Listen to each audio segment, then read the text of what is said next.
What up, burnt ones? This is the Sunburnt podcast where we talk about comedy and tropical travel. We are fresh off the heels of our trip to Hawaii, Chip. And our heels are very raw and chapped. And a little sandy because I'm a dirty birdie. To my right, as always, is a stand-up comedian from Philadelphia. You know him from Netflix and his amazing special, Move Closer. It's Chip Chantry. And over here to my left is Emmy Award-winning producer, writer. He puts the data in Dad, I want to be a podcaster when I grow up. Mr. Thomas O'Brien. It's only getting sweeter, the profession. It really is. I'm trying to shoot for the stars myself, but also pass it down to my children and let them know that someday, if you really put your mind to it, develop a skill set for 20, 30 years, you can talk to your friend via an electronic connection and let other people watch, Chip. We are living the dream. I definitely felt like we were in Hawaii, Chip. Dude, I can't okay. So we have been doing, ladies and gentlemen, watching and listening right there. Thomas and I had let's just give you the old Christmas recap real quickly. The Christmas ham. I'm going to glaze it for you right now. Ooh. Thomas O'Brien and I met roughly almost exactly a decade ago, 10.6 years ago. And we've written on television shows together. We've made television shows together. He was my boss, the showrunner. We were out in L.A. writing on a great show. We were in it's just all over. We've written for so many different types of shows over the years. It's been. We set up a show where you were the host, Chip. We set up a show where I was the host. It was. I mean, we have walked the television walk, and then during the pandemic, we were like, "What are we going to do?" And you have been obsessed with Hawaii. You just kept talking about it so much. Oh, which brings up something I want to talk about later. But anyway, you're like, "Let's do comedy in Hawaii," and I was like, "No, that's a dumb idea because I think small." And this past year, you're like, we're going to do this podcast, the Sunburnt podcast. We're going to talk about comedy and tropical travel. And then sort of like the season one sort of culmination will be you are going to go perform, being me, are going to go perform stand-up comedy in Hawaii. And I was like, that's the most ridiculous thing I've ever heard. I get sure. It's never going to happen, but sure. We are now back from Hawaii where I perform stand-up comedy in paradise with my wife, with you, with your wife and child, your father, just a bunch of great people. And we spent Thanksgiving literally in paradise, and it was the one of the best trips of my life. And I'm still reeling, even though it is 19 degrees in Philadelphia right now. I'm still living in that 80-degree sun. I know, dude. You can stay there in your mind. You can. And we live on in the pictures. We're going to look at some of the pictures later on in the trip. But, dude, thanks so much for taking this journey with me. I mean, like, you were very nice in saying it was all my idea and I'm the only one that cares about the tropics and blah, blah, blah. That's not true. This was very authentic. You've just you've had East Coast tropical experiences. I've only had West Coast tropical experiences, which is Hawaii. Yes, I've always wanted to get out to Hawaii. And just, obviously, you just see it when you're a kid. It's the destination. And it's one of those things where it's like, I guess I'm just never going to get out there, and then you're like, I really want to go. And the people who talk about how magical it is. And then I got to experience it. And it was incredible. And this year leading up to it has been so much fun. And then just to come back and just have done it it's been such an amazing experience. And I can't wait to do it again. I'm ready for the next trip. I'm ready for the next trip. And that's the whole point is like, we only got this one life, and this is not going to be funny at all. This is just how I feel about things. Go for it. If you can do things that you're excited about and you love, like, you should do it. Yeah. This is something that shouldn't on paper exist, us going to tropical locations and doing comedy. But we wanted to, so we did, and we made it work. And the whole goal was to have it be successful enough for us to be able to do it again. And it was triple that successful. I think we're aiming at doing at least 3 of these trips next year, and you're all invited. Like, we're trying to build this community of people that want to have these shared experiences, that love the islands, love comedy. Tropical travel and comedy are my 2 driving forces in terms of interest. And I was like, let's put them together, Chip. I need you, buddy. Let's put them together. We'll go out there. We'll do this first one. If it's a horrible failure or we don't like it, we can just throw it away, but at least we tried. Right. But we did it, buddy. Yeah. We freaking did it. And blast. now we get to do some more of them, and we're putting some things in the works for 2026 right now. So be on the lookout. We're going to be making some announcements, hopefully sooner than later, especially if Mr. Chip Chantry gets his passport.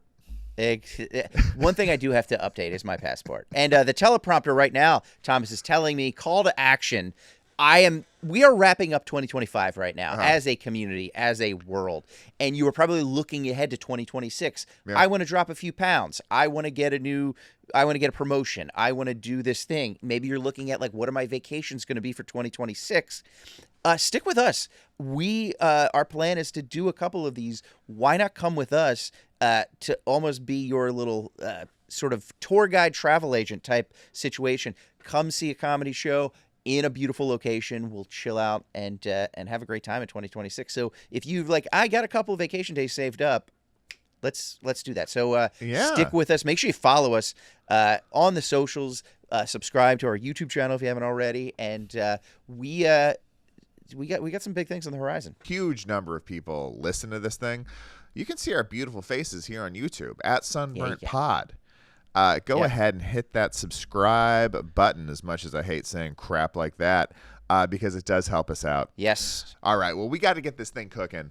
Today, we are going to be talking about all the stories from our trip. Like, how often as a grown-up do you get to spend a week with one of your best friends in an incredible location? And, I'm not saying it was all roses. There may have been some big drama, Chip. Some thorns on the beach. Yeah, every rose has its thorns. So, there might be a lot of drama, a lot of intrigue, a couple of tips, some fun stories. We really did it all. This is the culmination of this year's dream, and we did it. And we had a great time. We did it with our families. So we're going to show some pictures. We've got a little bit of a slideshow situation set up. Trust us, don't go anywhere. You're going to want to see these vacation photos. Yeah. Some are maybe, let's just say, some are a little too hot for TV. Ooh. A lot of people said this episode will never air on TV. No. Because of the shocking graphic nature that you're going to witness on the other side. This is the Sunburnt podcast where we talk about comedy and tropical travel. If you think those two things should go together, stay tuned. Front desk. Hi, this is Mr. Chantry in room 308. I was just calling to let you know that everything is completely perfect here. You know what, Mr. Chantry? We get that a lot here in Hawaii. Also, can you set up a plunger? We get that too. Chip! Thomas! We are back. It's episode 43. Can you, really wrap your mind around it? We did 41 episodes of the Sunburnt podcast leading up to Chip Chantry's Thanksgiving Paradise, including probably my favorite episode ever, one from Waikiki, baby. Live in Waikiki. Go back to that one. That's a great one. It's a short one, too. It's Thomas and I in his hotel room on the beach in Waikiki, overlooking the ocean. And we were in the same room, feeling that energy, feeling that Hawaii action. Episode 41, my dad was DP. He set that whole thing up. He had on the lens filters, all kinds of things you and I would never know how to do. No. God, no. I don't even know if this camera's working right now. This could be going to no one right now, and I'd be none the wiser. I will, say with a fair amount of certainty that the viewers at home don't know this. We have had no less than 3 episodes just tanked by technical issues. Yes. Which I think actually for a fledgling podcast, I don't think that is a terrible number. Yeah, we're talking about with the 42 in the can. Mm-hmm. Yep. And we only lost 3 that we had to redo in some capacity. Not bad. Yep. We've been through the gamut and we've come out stronger, I think, on the other side. Would you say we're stronger than we were 42 episodes ago? I will tell you, one of the things in 2026 is I'm going to physically get stronger. I will say that. Oh, my God. We're going to get so buff. Hitting the gym hard. Tossing tin around, Chip. Yeah, I'm going to be throwing that copper. That's a reference to the band Live. Yeah. From their 1994 multi-million selling album. It was a good one. I never understood what it meant, the throwing copper. It's when the police are chasing you from ripping piping out of an abandoned house to sell. You toss it out the window as to destroy the evidence. That's my take. That's my take on it. That's what I'm going to say. So Live was just watching Cops, Mm-hmm. and they were like, "I've got an idea. Mm-hmm. I've got an idea. Yeah. Bad boys, what you gonna do?" Yeah. That kind of had a reggae vibe. Oh, 100%. Inner Circle. The boys from Inner Circle recorded that one. Yeah. I mean, they were not. Who let the dogs out? What the band was Baja that? Men. The Baja Men. That's right. The Baja Men. Apologies all around to people that I did not know that. That collective really took to the charts, Chip. It really did. Thomas, it's almost Christmas time. Mm-hmm. It's freezing here in Philadelphia. Yep. I'm wearing my Hawaiian though. I'm still in Hawaii in my head. Oh, good. It was the best trip ever. Okay, can I start out with this though? I will say this. So my wife and I, Kim and I, we flew from Philly to Los Angeles. We spent the weekend in Los Angeles. Yep. And then flew to Hawaii. We were in Hawaii Monday to Monday. And you and I were on the same. We all took the same flight from Los Angeles to Hawaii. On Monday. I don't know if it was that flight. It might have been the first flight we were on. But just to start out the vacation in a strange way, I got gaslit hard on the flight, like hard gaslighting. Okay, what does that mean? I don't think you were a part of this. I think this was the first flight. There was a lot of turbulence on the flight. Oh, yeah. Okay? Our flight was smooth, baby. Okay, yeah. It was smooth sailing. Mahalo. Thank you. It was very smooth sailing.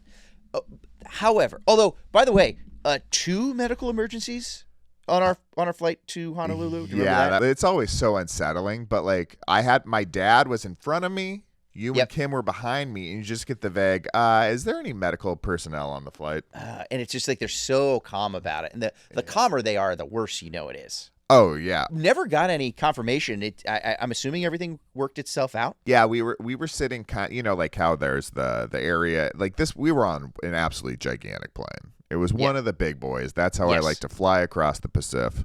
Mm-hmm. I feel I wobble a little less, but we were sitting right by, I don't know, is it the galley? I have no idea. With the place where the flight attendants like kind of hang out and they have their snacks and you can sometimes smell what they microwaving up there. Of course. But I heard them talking, like, I think the person ended up being okay. And also, if something's really wrong when you land, everybody stays on the plane and they rush that person off, and that didn't happen. So I think it was just like somebody got a little lightheaded. They felt like their chest might have been doing something, and that did not go away quickly. But what we did hear was it was in front of us and that it was a woman. So not that, like...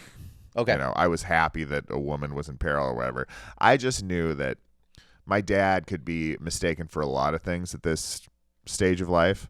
Yes. But probably a woman's not one of them. A lady is not on that list. Very masculine edge on that, man. And I will say, Thomas, and I you can edit this out. I hope you don't. Your father might be listening. The world at large is listening. I hope you don't mind me saying this, but I want to give you your flowers. And I thought it was really, I don't know if I could do this in your position, but what you did when they did come on, I think it was that second time when you're like, is there any doctors, nurses with medical training? Does anybody know CPR? I saw you and you literally stood up and you said, well, if it helps, I have taken years of improv classes. Yeah. And you're like, so I trained, I took a variety of improv classes. Yeah. Does that help? Can I be of assistance? And they immediately told you to please go back to your seat, sit down and buckle your seatbelt. But I just thought the bravery on your end and your willingness to help a stranger with your improv training was commendable. Yeah, not a lot of people see a medical emergency break out and have the guts to ask for a suggestion. You know what I mean? No. Yeah. Can I get an occupation? Yeah. It is fun, though. Like, I got into the improv. I'm a comedy writer. I'd been doing that professionally. But I wanted to learn to control the chaos. You know what I mean? Yes. The world is so chaotic. I wanted to thrive in that environment. So when I feel the snow globe that is the people around me being shaken up, I like to offer my help. And then, of course, I add a little yes and on top. And it's just that montage of you just sort of like with the chaos around you and you just like just getting ready, slicking back your hair. Yep. Just double knot in those Converse All-Stars. Uh-huh. You know, just like, I am ready to zip. I'm ready to zap. Yeah, I'm ready to zap. I'm ready to zap. And then I always like to finish it off, a medical emergency with the classic callback of like, remember when this guy was alive? Yeah. He's flatlining. Somebody wipe the scene. And you did it. You did a great job. You did a great job, Thomas. And I think your daughter was there and your wife. And just to see you be heroic like that was, my wife was like, you've taken stand-up classes in the past. And like, kind of like, you didn't say anything. I was like, I'm not the hero that Thomas O'Brien is. But, well, I mean, you guys use a microphone. I get it. We do. It was more primed for what I do. Correct. But if there was one of those defibrillators, then I know how to disassemble a microphone, put those little wires on the chest, and give you the old Energizer Bunny, if you know what I'm saying. Oh, that's true, Dad. If I can use a 30-year-old reference. So, but other than that, flight very smooth sailing. Besides that one person. Yeah, because we were on that big boy, dude. You get that big plane, you get that smooth energy, dude. So when I was flying across the United States from Philly to Los Angeles, a number of times, the pilot had to get on and was like, "I'm sorry, ladies and gentlemen, we have to put those seatbelt signs back on. I apologize about all the turbulence. Once again, we're just going through some rough airs. So if everybody could have a seat, we're really going through some turbulence." I would say no less than 5 times the pilot got on to say that. Thomas, I want you to ask me a question now. Ask me how many times I felt a single twinge of turbulence that entire flight. Ask me. Chip, how many times did you feel a single twinge of turbulence? 0. 0 times. No turbulence. But this pilot kept apologizing for it and saying, "We got to sit back down. I'm sorry about the rough rides." And literally, like strangers, we're just turning and looking at each other, being like, we don't know where this is coming from. There is no turbulence. And like, again, maybe you could say, well, he's a good pilot because he sees it coming up, so he descends or ascends or something like that. No, I've had so much bad turbulence on flights in the past. Not a single bump of the road, and the entire time just apologize. I'm sorry about all this turbulence. We got to all sit back down again. I think he was, to quote 30 Rock, I think he was maybe issuing Sky Law. Maybe it was that. Maybe somebody was being a bad birdie and he just wanted everybody to sit down and be quiet. Was it Carol who told us about Sky Law? Portrayed by the one and only Mr. Matt Damon. Yeah. So that was a weird way to start out the trip, but then it was literal smooth sailing from that. So we got to get in. Let's start talking about. I think let's real quick, because I think we could belabor this and talk about it a lot. Let's real quick talk about the show. Okay. Let's get into it. So just long story long, we were in Hawaii from Monday to Monday. At least I was. You got to stick around to Hawaii. You went to the Big Island for a little bit after that, but we were together in Hawaii Monday to Monday. On Wednesday, which is the night before Thanksgiving Eve, when a lot of people are just going to a small town bar to talk to those people that they went to high school with that they don't really want to talk to. Yeah. We were in literal paradise at the Blue Note Jazz Club in Waikiki in the outrigger right on the beach. Yeah. And I performed comedy in Hawaii. Yeah, I just want to give a little bit of a setup. Like, we knew we were coming into a little bit of a battle here, right? Yeah. It's just like it's a new market for you. It is so far away, and it's largely a transient community there in Waikiki. Like, of course, Honolulu, great comedy town. Like, and I will say the locals that showed up were on fire, dude. Those folks love to laugh. Yes, they did. They were great. It was so awesome. But like right there in Waikiki, who's I imagine hanging out at the Blue Note Jazz Club is like kind of the 200, 300,000 people that are just staying at those hotels right there, right? Yeah, we met people from Indianapolis, from Philadelphia, from Arizona. So they're tourists. They're tourists. So, like, we knew that our goal, what we had to do was make Chip Chantry for the 3 days we were there before the show, the most famous man in Waikiki. And we did that by flooding everybody's cell phones with your stand-up clips, with videos that we were shooting and editing and putting up day and date, same date. I was doing videos on the beach. You did videos with me literally in the middle of the ocean with your GoPro. Yep. Yeah, so we have all these assets, and then we are just putting paid advertisements and just pounding this like strip of beach with Chip Chantry's face. Thousands and thousands and thousands and thousands of people are seeing your face 2, 3, 4, 5 times in a row. Apologies for that. Yeah, people. And then on top of that, we've got electronic posters welcoming people to Chip Chantry's Thanksgiving Paradise everywhere they can possibly be. So, like, to the point where my daughter, who is a little over 1.5, she knows you. She's seen you a couple of times in real life. Now she's been hanging out with you, sharing all of her meals with you. Yes. And she sees you, and then she turns a corner, and there's a big old poster with your face on it. And she goes, "Hi, Chip." Hi, Chip. And then she walks around a corner, sees another poster. It's you. "Hi, Chip." Hi, Chip. Just very nonchalant. She was not starstruck in the least, which I really respect about your 1-year-old daughter. She's getting the waves down. She's getting high. She's getting the name. But, like, she had the opportunity to, like, in any given hour, drop 18, 20 hi chips on these posters that was just around. What a bizarre, like, thing I never could have imagined would happen in my lifetime was that I would have a 1-year-old daughter who's running around Waikiki saying hi to one of my good buddies' posters. Yeah. It was so fun. And just like I know that, like, especially since the Netflix thing, like, you get a lot more second glances than a little bit. Yeah. You used from to. time to time. Yeah. But Waikiki Monday through Thursday was second glance central for you, buddy. It was. I was sitting next to Double Take Gum. Everybody was like, whoa. There's that guy. Like, it's so much so that I had to stop shoplifting in the ABC store because I had eyes on me constantly. They had eyes in the ABC. The C is not the letter C. It stands for C. I see you, Chip. I see you, baby. The ABC store. Mm-hmm. Yes. So we Golacom. It was super fun. It felt like we were doing something a little weird. It feels like cheating a little bit, but we got the word out.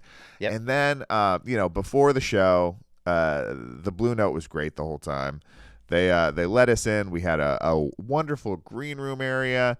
My father, hang out with you and your pops backstage, dude, and my dad being in backstage of like a cool comedy club at a comedy show.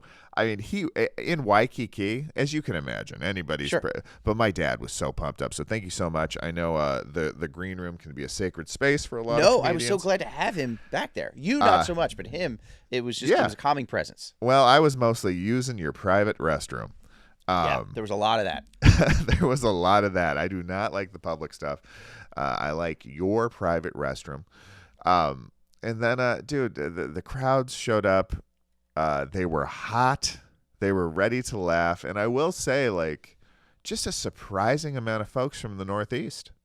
Like, I could not believe the amount of people that came up to me that, like, I will say there was, like, people who saw the ads and showed up, thought it sounded like a good time. Mm-hmm. But then there was 2 other camps of folks that really showed up.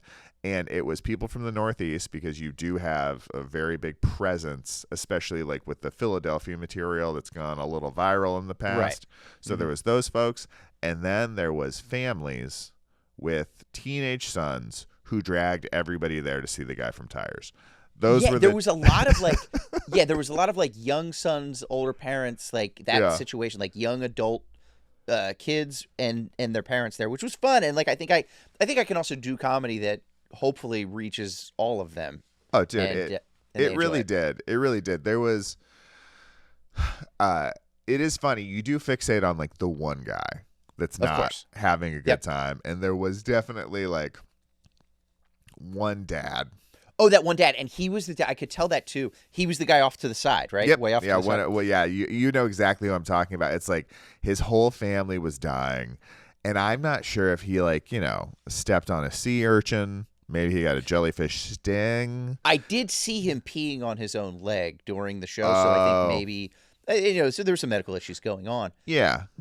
But he and the mom were like joking around. They saw me and they kind of like grabbed me as I was walking through the showroom at one point before the show, and they were kind of like joking around. And I think he was like, they were the jokesters, and then you know how that works. Then when you get on stage, and then when they're not the center of attention anymore, sometimes that can be a little hurtful. And I get it, I understand it. But there was just a hot room of people going nuts. And I just focused on this one guy who's just kind of arms crossed, refusing to have a good time while his family's going nuts. And I just kept. I looked at him. I'm the 50 silverback times. that is threatening his flock, if you will, because I believe it is a flock of gorillas. Yeah. He's like, He's like, I'm funny. I could have worked at this for 20 years and headlined the Blue Note. You know who else could have done it, Thomas? Who? Is Kathy Tanaka, our opener. Oh, yeah. Kathy Tanaka came out. She absolutely crushed it. So funny. Did a great job. And also so nice. What a lovely human being. It's great to... So look up Kathy Tanaka. She's great. She's so funny. I got to talk about my set real quickly. And then feel free to talk about anything else about that. But like, I thought she was going to get off at one point, and she got off at a different point. I wasn't like it kind of took me off guard. I wasn't ready to like jump on stage right away. So I was like, and I was kind of running like, cause usually it's like, you kind of have your little routine. You're like, okay, got this. I got my notes or my timer on my phone. I got my water bottle, whatever. And so I kind of had to grab that quickly. And as you know, it's a high stage. It's, cause it's a jazz club and it goes up kind of high. There's a bunch of steps. So I run up, and I will say that Joel, the tech guy at the producer at the Blue Note, very nice guy, but he was like, the one rule I got. The one rule I got. So it's a big wide stage, big giant stage. Cause again, they have to house entire big jazz bands. They have like what I would consider a baby grand piano or a grand piano. It's a big piano on stage that just, you're not going to move that piano. But he does have a nice cover on it. And he's like, my only rule, you do not put any liquids on the piano. He's like, set it on the stool, whatever. You don't put anything. It's like, he literally said, he was like, it's the nicest piano in the Pacific Ocean. So, like in the entire Pacific, you don't put any liquids on the piano. I was like, got it. I want to be respectful of that. Yeah. Absolutely. So I run up on stage because I wasn't quite expecting to go up, and the stool, Kathy did, which is fine. I mean, she doesn't have to, but like, I like to move the stool kind of right next to me. I can set my water down. Yeah. And it was still over by the piano, and I'm running up on stage. I'm kind of going quick, and I set my water bottle down on the stool, not the piano. Yeah. First thing I do is knock over the water bottle, and water just sloshes under the piano. Like, not a lot. I pick it up quickly, but I was just like, right away, I was like, okay, so Joel hates me because I didn't put liquid on the piano, but now there's a little puddle of water under the piano. And I was like, the one rule I broke, so then it just throws me off. And then the first minute or two, and you know how this is sometimes too, I was like just getting my bearings. Yeah. I had a blast. They were just great. They were so much fun. The crowds were they were there to have a good time, as was I. A hot crowd, dude. And also there was like just this big sense of relief, It's like we've been building up to that for a minimum 41 weeks. Well, like, and that's the thing too, because it's just like, what if I flew all the way out here? We have done all this lead up, and these people have paid good money to be here, and this is the reason I'm in Hawaii, and then I tank it. Like that, just nightmares for months, Thomas. Like nightmares for months. Yeah. And then I walked out after that hour 5 and was like taking pictures with people, and they were just like the nicest people. Got to chat with everybody, and like it was the best. It was such a relief to have that go well. So yeah, no, it was so exciting, but it was also such a relief to have it in the rear view and just be able to sink into that Hawaiian vacation. And I know for sure, like, afterwards, we went to the beach bar at the Moana Surfrider. You, me, Kim, my dad. Yeah. My wife was a trooper all night. She took care of the baby. She didn't even get to go see the shows. They like showed up. We got to show her around the club and stuff, but then they had to take off. And dude, just that was it wasn't the first drink. It wasn't the first meal. but boy, did we have a Mai Tai. Boy, did we It was have the a best. burger. And just like, it was all behind us, man. We didn't have to promote. We didn't have to do anything but have the best time we've been waiting to have all year long. I still remember that entire meal where we were just, again, it's 10 o'clock at night, whatever time it was, and just sitting there under that banyan tree at the Moana right next door and having that burger, having that Mai Tai or two. And I just remember I was like, I was thinking in my head, I was like, I hope you guys don't think I'm upset or weird about my performance or just whatever, because I was just I was such in shock and just so numb, taking it all in, and then just being in that electric jungle. I'm going to call it, Thomas, an electric jungle. It's that banyan tree with the beautiful lights over it. Yep. And you're just like sitting there basically on the beach, having a Mai Tai and the best burger I've ever had, and just thinking like, oh, my vacation has officially started. Yeah. I just had a great shows, and it was just like, it was just such a relief and just a breath of fresh air. And I was just like, it was the most relaxed I think I've ever been in my life. Dude, yeah, it was truly a special night, and it just, it doesn't exist in nature. Like, it was a thing we had this goal to do. We went out and did it, and I think that's all I'll really say about it. I think we can move on because I could talk forever. Like, it was an amazing night, but we did it. You crushed. The crowd was hot. The venue was beautiful. It was right there on the beach.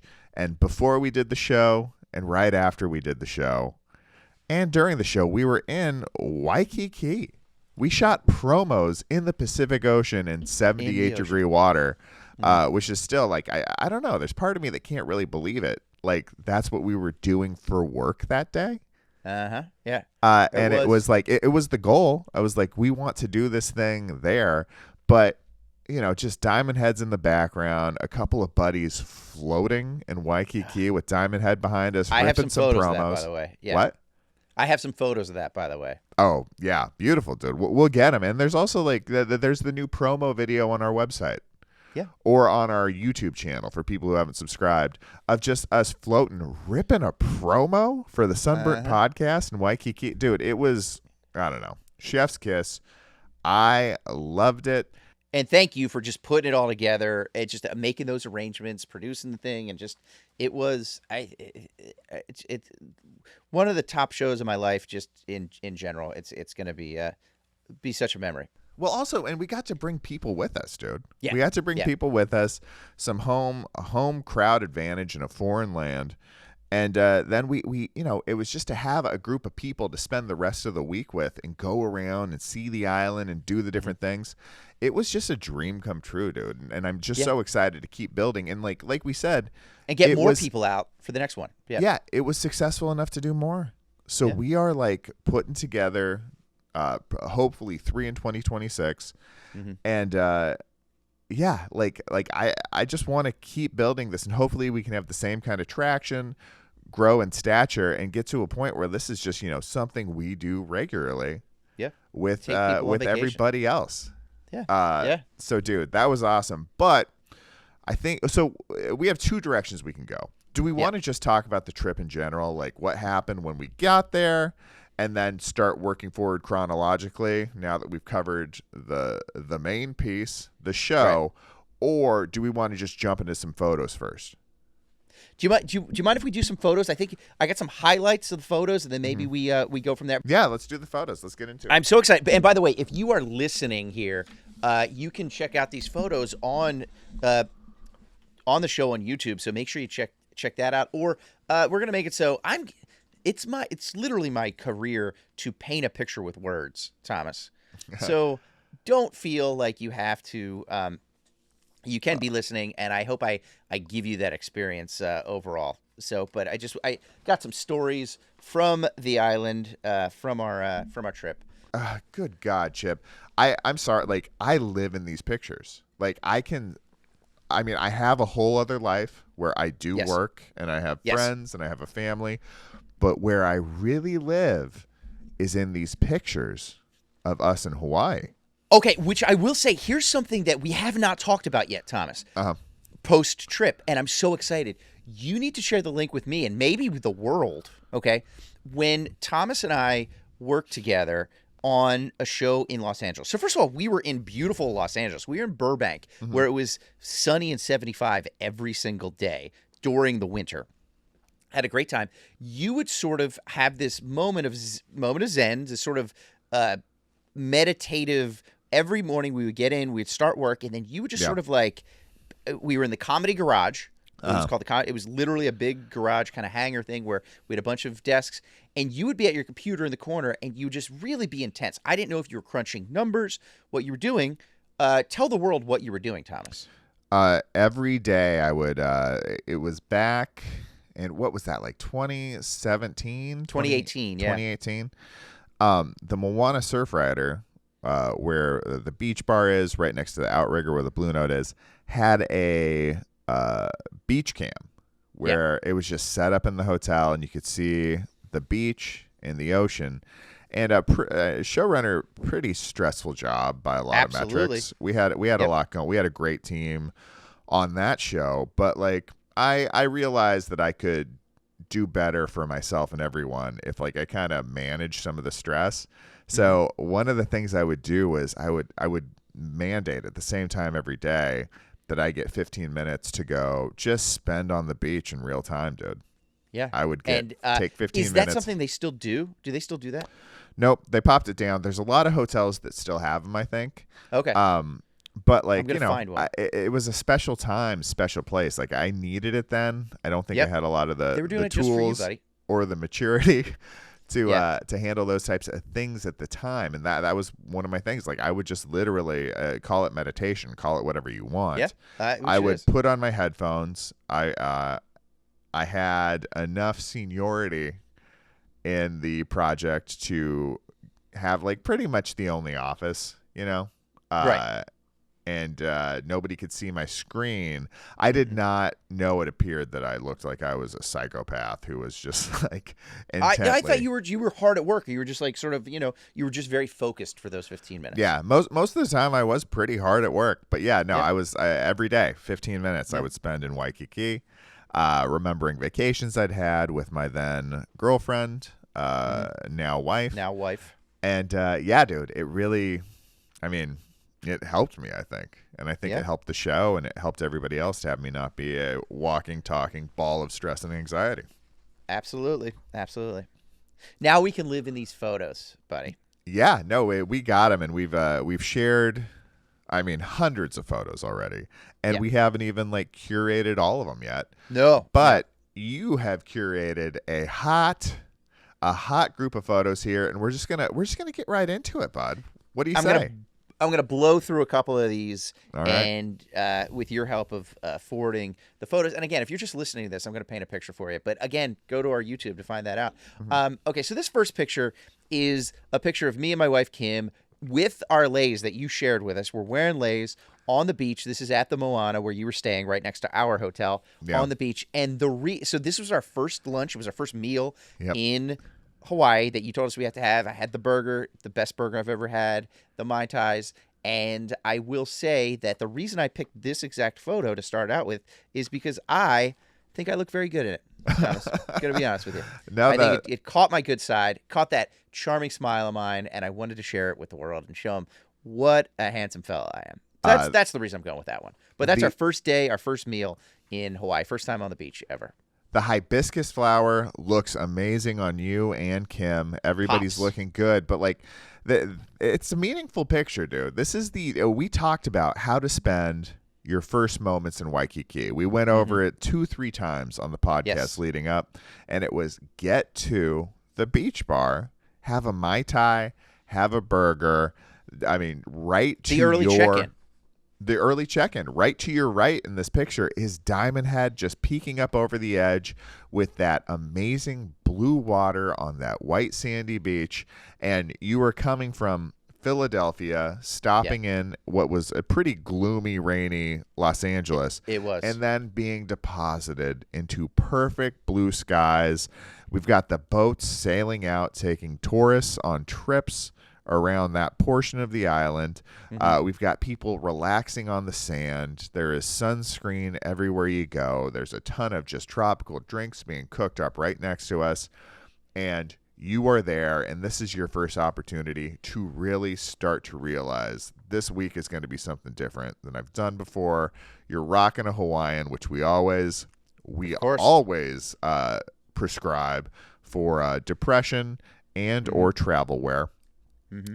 And dude, this was just it. I have the same exact picture from the first time I went.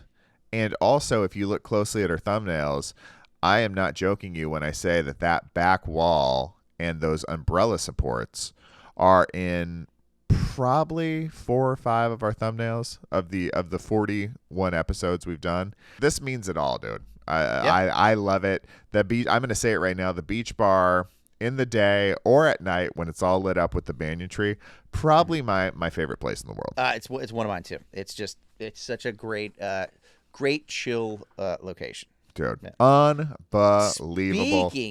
Speaking of chill locations, go to the next slide, Thomas. Let's go, baby. This is also the first day. Here's the first sunset.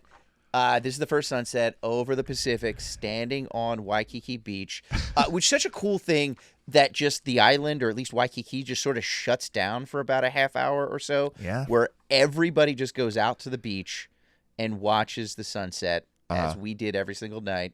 The one night, you guys weren't. It was the day I think we traveled the island, and you guys were still out. Yeah. Kim and I actually went a step further from the beach, literally took our floats out, which we're going to see in just a second, but we were floating in the ocean as we watched the sun go down, which was just pretty monumental. But this first one was maybe my favorite sunset, and you can see I captured, I think very artistically, regular Ansel Adams over here, that sailboat that's going across the horizon, and I even have a couple where it literally is right in front of it. It eclipses the sun, if you will, but I think this is the better photo. Do you think that guy with that sailboat does that intentionally each night? Like, I know people are on the beach right by the outrigger, the Moana. I'm going to sail just at this exact angle, so I'm going to get my little sailboat in everybody's sunset shots. I think that guy does it on purpose. I think it's a value add to the community. If he is doing it on purpose, it's to be positive. I don't think it's a look at me thing. I think it's I think people will enjoy this.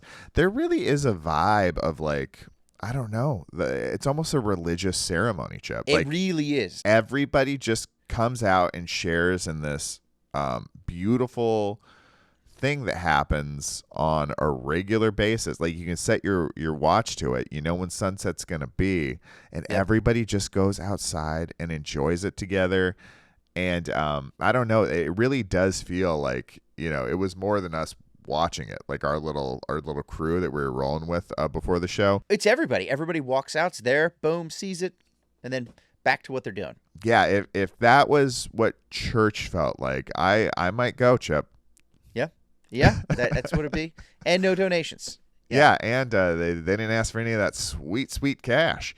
I will say, what a time to be a pickpocket, though. I will say that. Oh, dude, yeah. I think that's maybe, hey, if this comedy thing doesn't work out, this podcast thing, I think we just move to Waikiki and just live as, I'll call it sunset pickpockets. Everybody's staring off into the ocean. We can just bump into some people. Boom. We're rich men, Thomas. We're going to be rich men very quickly. The Sunset Boys. Yeah, the Sunset Boys. If you're willing to ruin something special, you can make a lot of money. I think we've seen that time and time again. Of course. And dude, when the cash grab comes in, we can find something so wonderful, so miraculous, that it lulls the common man into a coma, and we can take their precious valuables.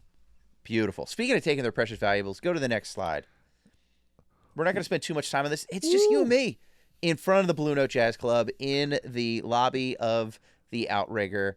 Inside there is where we pulled off some comedy from the East Coast, from the mainland, and had a complete blast. So it was so much fun to see. And it never is lost on me when I see my face on a photo, especially those big electric, those screens with there's Chip Chantry smiling down upon us. That was so cool to see. So I don't take much more time on that one. Let's head to this next one, Thomas. Well, but we are going to make the promise that next year, whatever version Chip Chantry's Thanksgiving in Paradise takes, yes, we will each have 20 to 35 pounds of lean muscle on top of what you're seeing here, right? That's the going goal. to be jacked next year. Yeah. Yep. Ripping out of those Hawaiians. And we're going to be Bursting wearing the out of same those. size shirts, though. Like, I've got it all mapped out. Yeah. We're going to be big, beautiful, and a whole lot of fun. I love it. All right. This next one is... Baby. Okay, this is one of the most special photos for me. This is of me standing on the beach outside of my hotel. So, by the way, we were at neighboring hotels. So, you were at the Moana Surfrider. Yep. I was at the Outrigger. It's basically the same hotel. They're right next to each other. But you were performing at the Outrigger. So the Outrigger took care of you real nice. Real good. So this was Thursday morning. So we did the show Wednesday night. This is Thursday, Thanksgiving morning. Oh, my God. This is the morning of Thanksgiving. The sun is just so I'm looking out on the beach over Diamond Head, the mountain. You're looking at the sun behind it. The sun's just about to come up over it. And it's just it's my favorite photo because I went down, you and I, the next morning, Thursday morning, you and I, after our big show that we were leading up to for a year, we decided to do a 5K. We ran a 5K in Waikiki, which was gorgeous and so much fun, running in this park next to the ocean half the time. It was the best. But I showed up a little bit early and to pick you up. We're going to walk over together because we just had to walk over. And I just went down on the beach first and just hung out there. And it was the first time where I really got to be there during the day where I was like, oh, my job is done. Vacation has started. It's the most... beautiful, just like calming moment that I ever had. It was just, it was the best. So go to the next one, Thomas. Whew. All right. So, okay. If you're watching this, you got to zoom in on this one. It just looks like a shot, an aerial view from the ocean. You can see a palm tree and then just nothingness. It's just the Pacific Ocean. But if you zoom in, you're going to see two very happy gentlemen on their floats, on their inflatables, out in the, like, hundreds of, like, yards out from the beach, just way out there, just floating. That is a picture that my wife took from our 8th floor balcony over the ocean. She spotted us somehow. We are basically just ants in the ocean. You and I think it's when we were actually filming some of our promos with your GoPro. But that's just us floating in the ocean, just amazing. It was so much fun. And go to the next one. Tom. It's the color of water, man. Like that. It I know, just doesn't look. Yeah. Oh, the floats, baby. There's the floats. That's just our floats that Kim and I bought. Okay, so I got to tell this story now. This was from my wife. I did not know about this. She did not know about this. You told us, you're like, all right, go to the ABC store. Yep. This is the thing everybody has to do to make it the best vacation ever. Go to the ABC. By the way, look up the ABC store at home. It's so much fun. It's they're everywhere. They're everywhere in Waikiki in Hawaii. They're basically convenience stores, but they're bigger. They're beach stores, convenience stores, food stores. They first aid stuff. You know, they have pharmacy. They have everything you need in this tiny little place, including these floats. Look at these floats. How much? I'm going to infomercial. How much would you pay? They're $15 total, and that includes the $1 that it costs, and where they will blow it up for you in store. And then you just have these things where you can just take them down to the water, you throw them in, you lay back, and you just float away on these things. And Thomas, you had told us, you're like, go buy them. And we went down there, and my wife was like, I don't know if we need to pay this money for it. It's like, we're only here for a week. We're not going to be able to take them home with us. We can't fit them in our suitcases. Why are we doing this? And I was like, Kim, I'm going to spring for them. They're only $15 each. Let's do it. And she's like, fine. Within 10 seconds of her getting on that float in the ocean for the first time, she was like, this is the best investment we've ever made in our lives. It's the most fun, relaxing thing, just sitting on these floats. There's little cup holders there if you want to take a drink. Yeah. And we would just literally go out off the beach and literally just sit there and float in the waves. And it would just totally change your day. You were like, we'd be in the hotel or we'd be coming back from breakfast or whatever. We're like, want to go for a float? And you just, boom, change your clothes, grab that, go down the elevator with those things, and you're on the beach and you just float for an hour. And then you just, all right, let's go back upstairs and just proceed with the rest of our day with your blood pressure 30 degrees lower. It'll turn it down 30. And one of the best things about this trip is that, honestly, I have somebody else I can talk to about a Waikiki float. Like, even people that have been, like, when you go on a trip with somebody, you get, like, a shared terminology, dude. Mm-hmm. You have this shorthand you can talk about. And, it's just paying dividends well into, I think, when did you got back, like, 2 weeks ago at this point? Yeah. Mm-hmm. Yeah, so like I've been back for a week at this point, and dude, we can still just have those conversations and know exactly what we're talking about. And floating in Waikiki. Also, another thing that we never talked about, but like a reason for the floats, is there's still a little like volcanic rock on the bottom of Waikiki Beach, and depending on like what the sand profile is, they like keep pulling sand in off the from out in the ocean to build up that beach, and sometimes it gets a little thin, and you can really hit your tootsies on some hard rocks. Does not happen if you're floating, baby. Floating in Waikiki is it's a dream experience for me, man. I freaking love it. And then what you had told us to do, which we did, which was so cool, was, again, we could deflate these things, but they're still, it's hard, we don't have a lot of space in our suitcases. You're like, look, they're $15 each. That's all they are. On your last day, hand them off to another lucky group of people. Yeah. And that's what we found, this couple that was sort of waiting out in the ocean. We're like, hey, we're leaving tomorrow. Do you guys want these? And they were just so appreciative. They're like, oh my God, this is great. And then we handed it off to them, and they're like, we're going to hand it off to the next person when we do it. So right now, somebody could be floating in the Pacific with our floats. And hey, I'm $30 total for that, for both of those. Yeah. And well worth it for a lifetime of memories. Speaking of lifetime of memories, go to the next one, Thomas. When we were floating, you and I, we saw a green turtle, a green sea turtle in the ocean. It was one of the craziest things. It went right under my float. I was like, oh my God, there's a turtle. It was huge. It was so cool. And I was trying to find it again, but it just sort of disappeared. But I'm so glad we didn't find it, because what I didn't realize, this is a sign that's like, look, keep your distance. This isn't even like social distancing. This is amphibian distancing. Yeah. From these turtles, because they're in danger. They're you don't want to hurt them. Don't touch them. Don't stay 10 feet away from them. They're saying, like, do all that stuff. And because some people will break that rule, and people are not happy about it. So they're great to look at. I will say this: I think turtles, they are the strippers of the Pacific Ocean. Please let me know. You can look at them, but don't touch, and please don't feed them. Yeah, you can't. Whatever you do, please don't do that. And by the way, that photo, like the sign there, it looks like the guy is trying to feed him a fistful of hay. And you know what? For a turtle, I don't know if you want a fistful of hay anyway.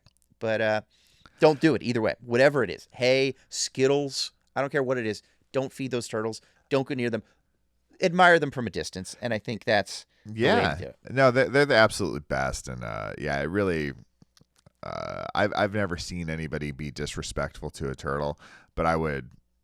I don't know if it's irrational or what, but I would be furious. So be nice to them turts. Keep that 10 feet away, but like just a really fun part of being in that part of the ocean is they pop every once in a while, say hello, and then they pop back down and go about their business. And they're gone. It's like almost magical. I love it. Speaking of signs, Thomas, you can go to the next one. Ace of base.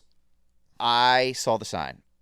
This was an ad that I was served a number of times when I was in Waikiki. I've never seen this one, dude. This is where we diverge here.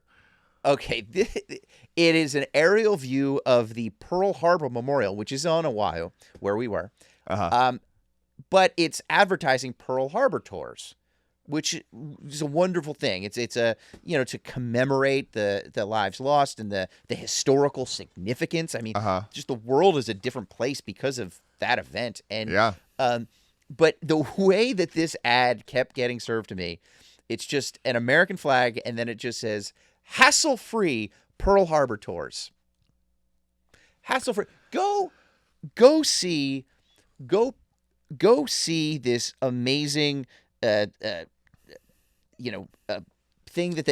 monument.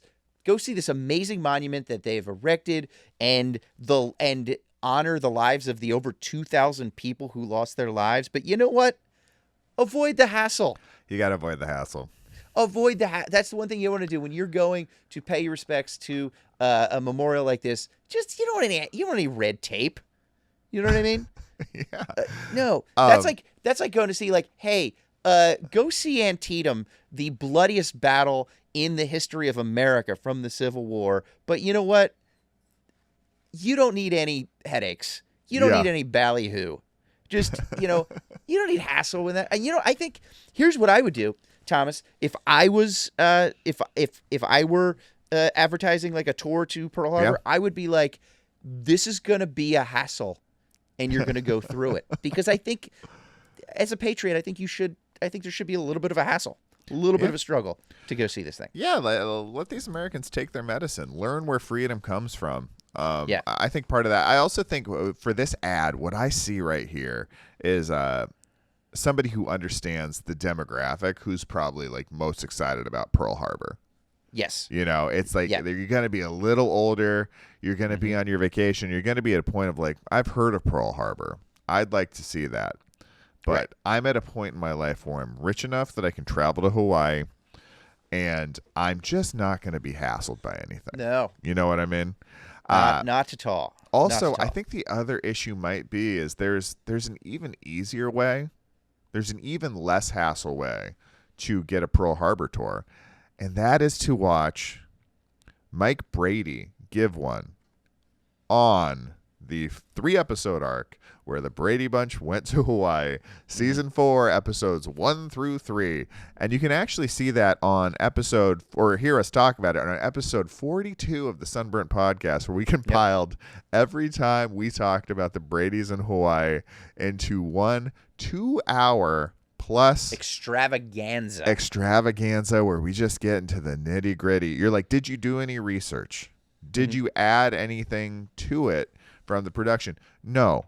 We watched it and gave our hot takes on the scene by scene, play by play, including when the Bradys are getting a full tour of the island from a local, and he is like filling them in, and Mike doesn't know about Hawaii. He didn't know anything.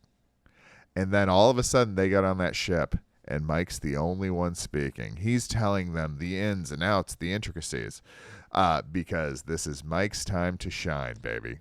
Dude, Western Civ, man. He just Civ became the professor. He knows all about it. Oh, dude, this I've never seen this angle of it though. That's interesting. It is kind of wild. I didn't know. Ship. Like I've seen the above part. I've never been there, but I've seen the above part, and I was just like, always like, that's an interesting shape. I wonder why it's shaped like that.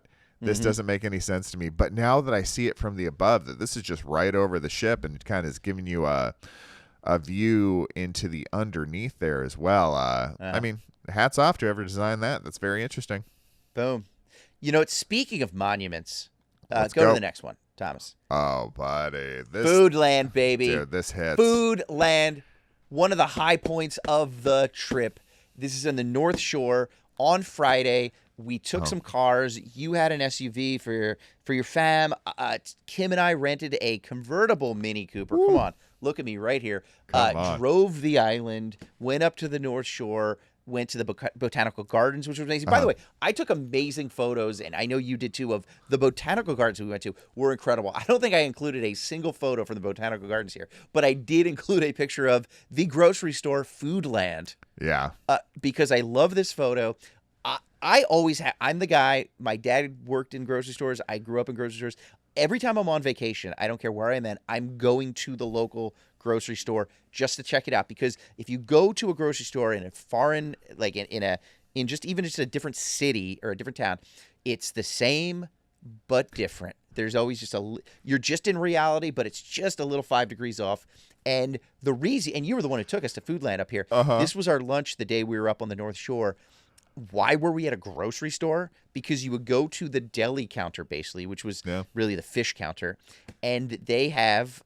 Tell them, Thomas. I know you know a little bit about this. I mean, I'm not a pokey guy. I don't eat fish really, but it's supposed to be the best pokey. My wife loves it, and you got to try it. It's, I mean, by all accounts, very fresh, amazing recipe. You can go on videos where they ask like locals what's the best food, and you'll hear, quite a few people say Foodland poke, and there's a kind of a special way to order. I understand there's some of it that's spicy, there's some of it that's less spicy, and maybe a mix is what some people hit on. But I wanted to take you there because I knew you and Kim needed that experience. And you know what? If you don't eat fish, they also got a delicious orange chicken option too. Nothing wrong with that. And it's very reasonably priced, and it's just it's right there on the North Shore of Hawaii.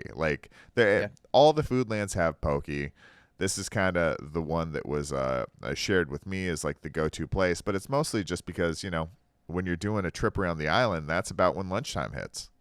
Dude, and it was pretty reasonable, especially for Hawaii. It's just a bowl of fish chunk, raw fish, and rice. I mean, it's basically a sushi in a bowl for those who don't know. And it was delicious. Kim got a little bit more the spicier stuff. I did have spice, but it was I like the basics of just the fish, and the fish was so fresh. It was amazing. It was so delicious. It was the best poke I've ever had, and it's just from this grocery store. And by the way, it's not people were lined up for this poke. They know to go. We had to take a number, you wait to get it. It was great. And then just the experience of eating it. Go to the next slide, Thomas, because we had to eat with these guys. Yeah. All right. So there's a rooster. He is just all gussied up with one of his, I'll call it hens.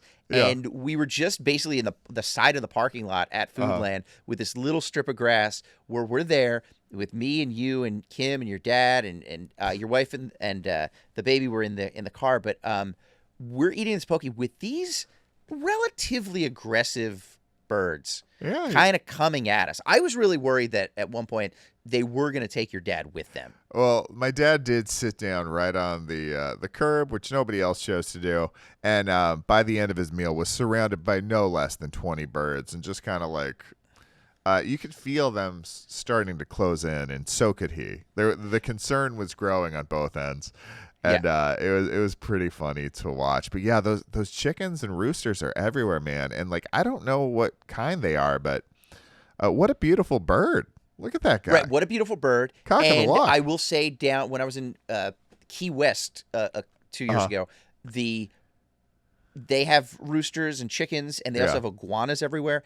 And I would say this: there's something special about it's not a vacation, Thomas. It is not a vacation unless you are surrounded by shifty, aggressive little creatures that are running around keeping you on your toes, because you can never be 100% comfortable, because you'd just be in a restaurant and just a rooster will run past, if you're sort of indoor, outdoor, and they're a little shifty. They can get territorial. And I think it keeps you honest as a tourist. I always want to be respectful of the locals and the local situation. I think the reason those roosters are there is just to keep people honest. And I respect that, and I fear that. I respect it, and I fear it. And, dude, it also explains a lot, this, you were talking about sending the grocery store pictures and your philosophy, because I'm just going through, and, when you send me pictures, it's usually something that has some humor to it. It's funny. I would say that's 80% of them.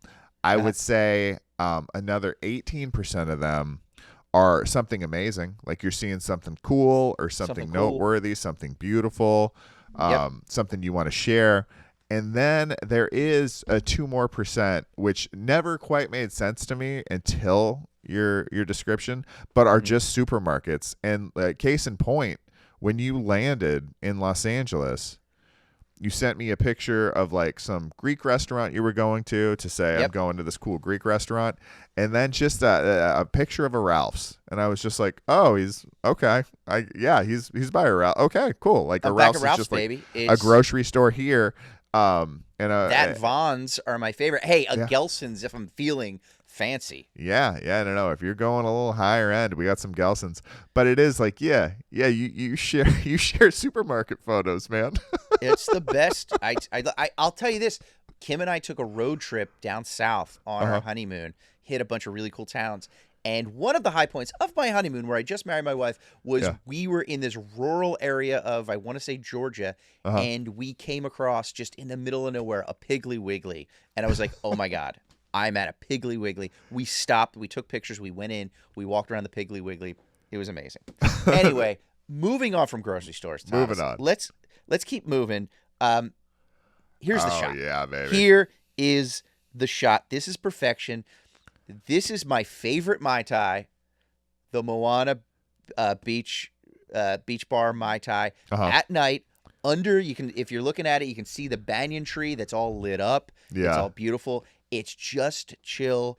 It's one of my favorite things in the world. I can taste it right now. I can feel those ingredients of the Mai Tai. My favorite drink. Had a number of them throughout the week, and that's the best. Now, here's the thing, Thomas. Yeah. If I can get a little serious. Yep, let's get serious. This vacation, as you said, wasn't all roses. Yeah. And I want you to calm down, Thomas, because this is something that is a little serious, and I need to talk about. Not everything about we had a great time. Not everything was perfect on this trip, and I hate to bring the mood down. I hope people are enjoying this, and you're looking at this beautiful picture.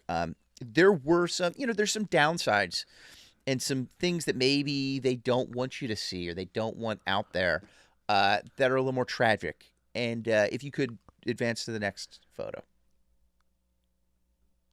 Yep, that's that is probably the low point of the trip right there. That's the worst thing that ever happened. For those of you who are just listening, you're like, what is going on right now? That is a picture of another drink that Thomas and I got the one night at the bar there, the Blue Hawaiian. I'm sure you've heard of the Blue Hawaiian. The reason I got it is because my favorite band, Pavement, has a song called Blue Hawaiian, and I was like, I've had a Blue Hawaiian before. It's fun. It's like, we're in Hawaii. We've had the Mai Tais. Let's just branch out. Let's get something else. They had the Blue Hawaiian on the menu. We're like, let's get it. I have the ingredients right here. A Blue Hawaiian is rum, blue curacao, pineapple juice, and cream of coconut, I believe. And that's your traditional Blue Hawaiian. That's delicious. Mm-hmm. Rum, blue curacao, the pineapple juice, a little cream, just to like set it off. Yeah. Delicious. The ingredients for this one, I actually looked it up, Thomas. Yeah. It was vodka, right? and Windex. Yeah. Vodka and Windex. I think you nailed it. Explain what went wrong with these drinks. Well, Kim was the one that kind of did the research. I just drank it and was like, this is off. Like, I've never had a tiki drink that I was just like, this is disgusting. Right. I've had ones that I'm like, this is too strong or this is too sweet or whatever, but never disgusting. This was just gross, and I'm willing to bet it is just vodka and blue curacao, and they left out some of the fruit juices that were supposed to be. They left out the pineapple juice and the cream to set it off a little bit. Yeah, there was definitely no cream. I didn't taste any pineapple juice. There was a pineapple wedge, but that wasn't really helping it. It was just blue curacao and vodka, and like you struggled through it and finished it. Yeah, I took about 4 sips and couldn't do it anymore, and just ordered a Mai Tai. It was rough. It was and rough. left just that Blue Hawaiian on the table, and I was like, maybe the server will take it off. Like that, there's no way it was made correctly. But, no, there were some ingredients that were forgotten, and it happens. It happens. It does happen. It was definitely blue. We got what we ordered. Yep. Color wise. We did. But yeah, that was a low advertised. point. And I'll bring up one more thing. Like, I talk about this being my favorite place in the world. There was one memory, dude. It was all of us. You, me, Kim, my wife, my baby, my dad. The live music was just flowing. And my little 1.5-year-old was just dancing up a storm. And amazing. Did not want to sit at a table, and we all kind of just joined her. We were sitting on the steps there right by the stage. The performer noticed my daughter and like really liked it, but then she just really wanted to sit next to Kim, and then she really wanted Grandpa to come over and dance with her, and it was just like, I don't know, like I just can't really imagine being happier at this stage in my life than like that whole scenario of like, the baby's good, I'm there with my friends, I'm there with my family, and this perfect place, everybody's having a good time. Like, we don't put the baby on social media, so or else I would share it, but we've got this great video. It's just like a 360 of everybody's faces and the music and the dancing, and my little baby running over and grabbing Grandpa's hand and wanting to dance with him. Really an amazing time, man. It was freaking awesome, and I'll never forget it. Mostly because I have the video, and when my memory starts to escape me, as I slowly slip into dementia someday, I'll be able to look at that video and be like, pretty good. Did pretty good. There it is. How was that? Was that funny? Beautiful. How's this comedy podcast it doesn't have going? to be all funny. It's touching, and it's amazing. Yeah, it was. It's just that with that light, all this stuff going on, everybody else is drinking dog Blue Hawaiians, and we're there having a moment just with friends vomiting and family. left and right. Yeah. Just maybe that's how that guy ended up face down in the old commode. He had a Blue which Hawaiian we have to get or two. to. Absolutely, yeah. That was amazing. Let's actually talk about that real quickly. Yeah. The last night we were there, so you guys had already moved on. Yeah. Kim and I were there for our last night. We decided to go over, have just the beautiful the hamburger, some Mai Tais. Yeah. Where it's the most calm I've ever been. We're going home the next day, but it's like, this is great. And I excuse myself to. Again, we're under the banyan-tree. It's not our hotel, but they do have a restroom, and which I've now learned. You said that there is a much closer restroom, but it was the one that I knew of. Yeah. Walked through the Moana. It was beautiful. I get into the restroom, and as I'm walking into the restroom, and it's just like it's the end of the night. I'm so chill. I'm walking to this guy comes running out of the restroom, like bangs into me and just keeps going. And I was like, that's not cool. The most aggressive thing I've seen the entire time. Yeah, this it's whole very week. laid It's back. just been so laid back. And I was like, that's weird. But I walk in. There is a gentleman. There's 2 urinals and 2 stalls. And there's one gentleman at the urinal.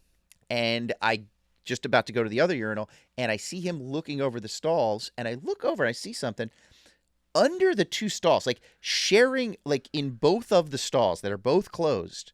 There is a man, I would say probably in his 30s, 20s or 30s, well-dressed. Yeah. He is laying on his back, head in one stall, feet in the other. I've never seen this. I've never seen anything like this. This is beyond blowing my mind. Out cold, just like a corpse, just on his back, eyes closed, out both of the stalls. My God. And so I'm just like, taking the scene in for a second, and then the guy at the urinal who's still doing what he's doing just looks at me and is like, I don't know, man. And I was like, well, I have a choice. I really got to go. I can just use the urinal. Yeah. Or I was like, I think this guy needs help. Yeah, you can't pee by a crime scene. No, and again, I have not taken too many improv classes, so I can't be of medical assistance. So I run out, and I bang into a guy who's coming in, and I'm like, oh, this makes sense now. Yep. I run through the beautiful lobby, decked out in Christmas decorations already. That's a really long hallway, though. It's like it's one of those hallways, like in a horror movie, where the faster you run, the longer the hallway gets. Yeah, that sounds about right. And then as I'm approaching the front desk for somebody to call 911, I see that guy who bumped into me. And I was like, hey, did you just tell them? He's like, yeah, they're calling 911. So I was like, all right. So, and again, I never got closure on what happened. I'm assuming he just had 1 too many or 7 too many. Unless there was some sort of weird fight that happened in there. He is just out cold on the bathroom floor. So, strange scene. But I want to move on to the next photo, Kim. Next photo, Thomas, because I said Kim. This is just one of the more regular things. This is on the street right outside of the hotel. This is obviously what you'll just see in Waikiki. This is obviously just Spider-Man with a fanny pack on, scrolling through Instagram. Yeah. I don't think we have to say much more. It's just a picture of it's Spider-Man. He is wearing a fanny pack. He is scrolling through Instagram. Yeah, and this is one of the most aggressive, invasive species on the whole island, the Spider-Man. There's the roosters, and then there's the Spider-Man. Yep. The mongoose were brought in largely to take care of the Spider-Man. Right, and so you feel bad for him, but he is just a man in a total Spider-Man suit, wearing a fanny pack, checking Instagram. He's got some athletic kicks on. Spider-Man does do some real athletic things. He's got to move. He's not just slinging webs. He is jumping around. Absolutely. With great power comes great responsibility, Thomas. And part of that responsibility is to protect those feet. I would make less fun of this guy if he didn't pass me during the 5K. I think that's maybe where a lot of my animosity comes from me. Just banging a cig in a Spider-Man costume, just flying by you on a 5K. That hurts. That hurts the soul. Oh, come on, baby. This is all right. So mommy's milk. We are in the home stretch right now, Thomas. This is okay. This is the shot. This is the shot. This is the photo of Diamond Head. This is very similar to the shot from the Thursday early morning thing. This is during the day. Here's what I love about this. Yeah. This is Diamond Head. Yep. This is the shot that you see when I was a child and my father would watch a game show like Tic-Tac-Toe, and Wink Martindale will come on and be like, and if you get the grand prize, you're going to win a trip to Hawaii. This is the photo. This is what I've seen my entire life. The palm trees, Diamond Head off in the distance. And it's like, this is where we were the entire time. This is Hawaii to me. And just such a classic shot. And the reason I put this in here is because I wanted people to see that is Diamond Head. It's the crater, the mountain, whatever you would call it. And it's off the side. It's the one that sits there. Kim and I, on your recommendation, we went, and because we're hikers, we walked up there.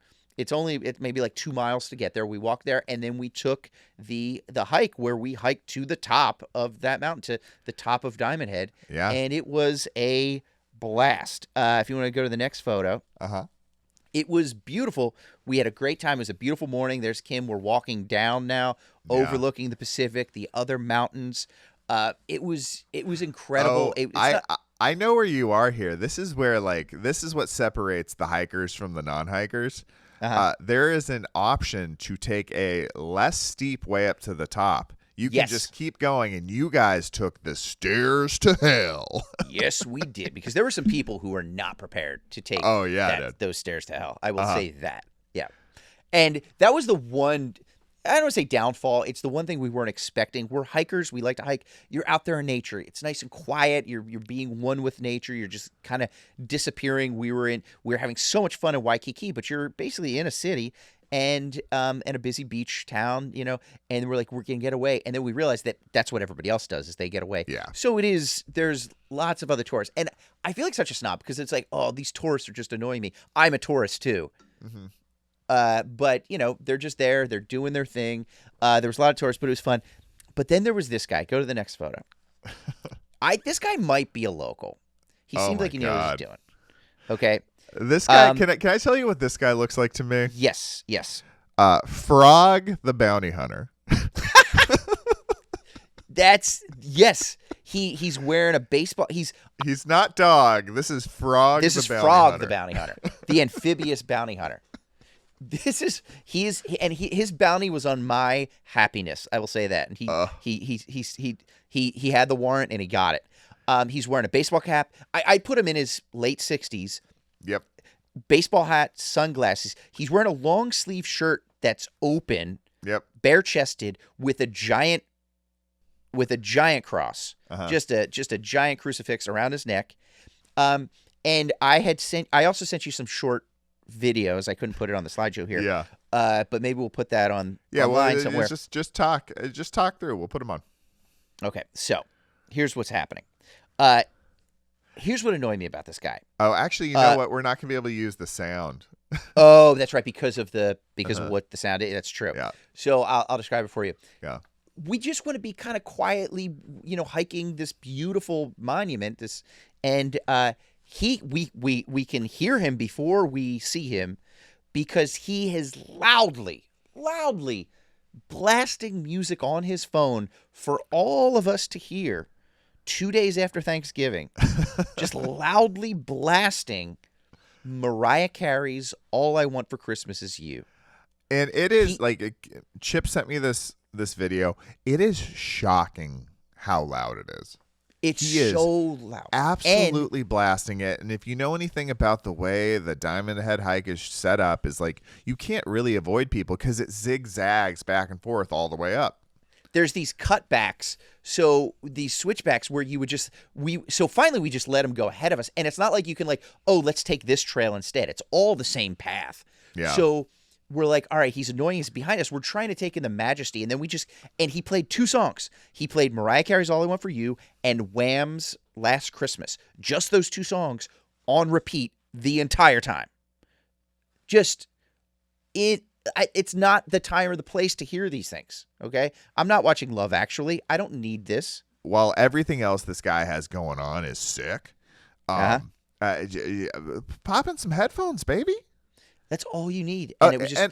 I will excuse that behavior on one other instance, and it's if you're in a dope beach cruiser moving quickly away from the people around you. Yes. Like if you're just cruising through, blasting some nice tunes, Absolutely. I get that. But if you're walking at the same speed as everybody else during a let's be honest, this is not an average tourist activity. This is one that is more rustic. It's meant to be an exploration of nature. You do Outward not bound. need full volume. And I mean, shout out, is that an iPhone? Is that maybe a Samsung Galaxy? Maybe. A Pixel? I don't know, but whoever designed that, I mean, it can bump. You can do a whole rave off of one phone if you need to. That was loud ace music from Frog the Bounty Hunter. Frog the Bounty Hunter. And like the funniest part was with these switchbacks, he was behind us and we're like, we were just so angry. Yeah. We're like, let's just take a break, let him get in front of us and just keep going. So we just waited for a few minutes. He came past us. I had an interaction with him. I videotaped him. And then coming back, I saw him, I videotaped him and I said Merry Christmas to him and he said Merry Christmas. It was very passive aggressive. And then so he went ahead of me. But then we thought we were done with him. But then with the switchbacks, he's just up in front of us. So like, you wouldn't hear it. And then for 3 minutes, you would hear him, on the switchback, just Mariah Carey's. And then you wouldn't hear him. Then you come back, Wham's Last Christmas. Then you wouldn't hear him, Mariah Carey. Then back, Wham's Last Christmas. Just over and over again, echoing in the canyon, in the crater. So it's just it was amazing. This guy looks like Frog the Bounty Hunter. To me, I thought he looked like he stormed the Capitol in a musical about January 6th. That's what this guy looked like. If it was like Stop the Steal the musical, this guy had a lead role. That's what this guy looked like. And just, again, he stormed my heart by just playing those two songs when we're just trying to enjoy ourselves. But it didn't dampen the entire experience. It was still Diamond Head was amazing to hike. Go to the next photo. I will say this as we wrap up Frog, the bounty hunter here. Yeah. We've been giving him some guff because that's a weird thing to do. Yes. But I'm telling you, by the 5th Mai Tai, I promise you this guy's a great time. Oh, the best. I promise you. Yeah. Yeah. This guy is going to Pearl Harbor without any hassle. Oh, man. This guy does not need the hassles. All right. He does not. Oh, baby. I told you there was a nice lighthouse on Waikiki. Did I not, Chip? Okay.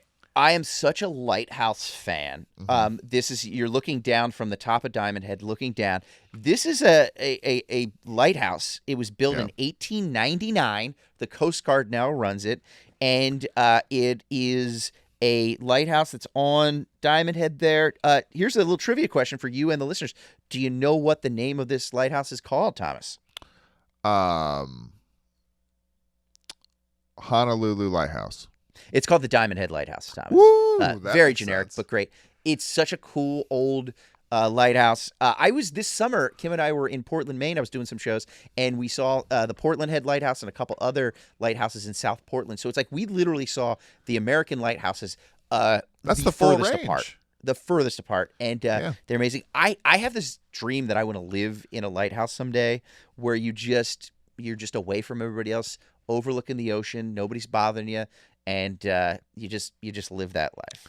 But go to the next photo, Thomas, and we're basically done here. I think I got two more. Oh my God. This is Kim and I on our balcony, on our 8th floor balcony at the Outrigger, overlooking the Pacific Ocean, right around sunset. We are having our Mai Tais. We're having our canned Mai Tais from the ABC store, our Cutwater Mai Tais. Cutwater Mai Tai. Shout out Cutwater. We love your Mai Tais. Cutwater, if you're looking for anybody to sponsor, take a look at no further.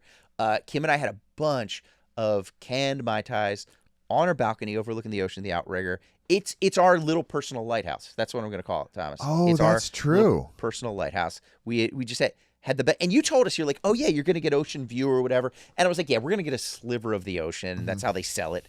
We just had the most amazing view of the Pacific. You got the star room, dude. The star room. And then finally, Thomas, our last photo. Go ahead. Oh, yeah, baby. There's Tommy and I in that little town. It starts with an H. Do you remember what it was called? No. I think I do, but like I wouldn't pronounce it right. Pronounce it correctly. We don't want to go down. We don't want to butcher the name. But Matsumoto's Shave Ice, baby. Dude. This is the big one. on the North Shore. Yep. There was it was this like 10 o'clock in the morning. Yeah. We had shave ice. People in Philadelphia know water ice. People know, sure, what are those things called? Snow cones. The snow cones. This is a sphere. Yep. The size of larger than a softball, like more than a grapefruit. And that was the small, Thomas. Yeah, baby. This sphere of beautiful shaped flavored ice. And then for a little bit extra, they put some condensed cream on it. Highly recommended. Yeah. Oh, dude, it's a real sweet treat. It's a sweet blast, baby. It'll get your sugar in, that's for sure. And it was amazing. And that's Tommy and I together sharing our shave ices. Oh, we love it. And ice. Chip, you got me the sweetest poster to commemorate this. There's an artist there in Honolulu that makes kind of like these vintage posters, and I just got it in the mail yesterday. Chip and his wife got me and my family this beautiful poster commemorating this town and their history of amazing shave ice. It's beautiful, Chip. Thank you very much. Thank you for introducing me to the shave ice, and that was a way to kick off our tour of the North Shore that day. So that's those are just some of my highlights from our trip, which was one of the most incredible experiences of my young life, Thomas. Oh, dude, I love it. Well, we've been going on for a minute. I think in the coming weeks, we're still going to have a couple of things to say. Yes. About this trip. There's so many stories. We haven't even touched the surface on a couple of things. Yeah. But we'll, from here on out, it'll be smaller doses. We'll keep it punchy. We'll keep it fun. But dude, this is the wrap on the first one. Thanks so much for being on this journey with us, everybody. Dude, thank you guys. When you start anything, you don't know if it's going to work. But here we are, and it's coming up on a year, 43 episodes at this point. Yep. So we've got to be close to that 52. Mm-hmm. And you don't know if anybody's going to listen. You don't know if anybody's going to watch or anybody's going to care. We're sitting here with, millions of views on this thing, and the ability to go out into the world and do comedy in tropical locations, which is just a dream that we put a lot of work into. But thank you very much for letting it happen. We just really appreciate it.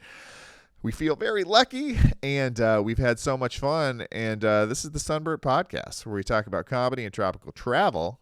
Until next time, stay burnt. Front desk. Hi, this is Mr. Chantry in room 308. I was just calling to let you know that everything is completely perfect here. You know what, Mr. Chantry? We get that a lot here in Hawaii. Also, can you set up a plunger? We get that too.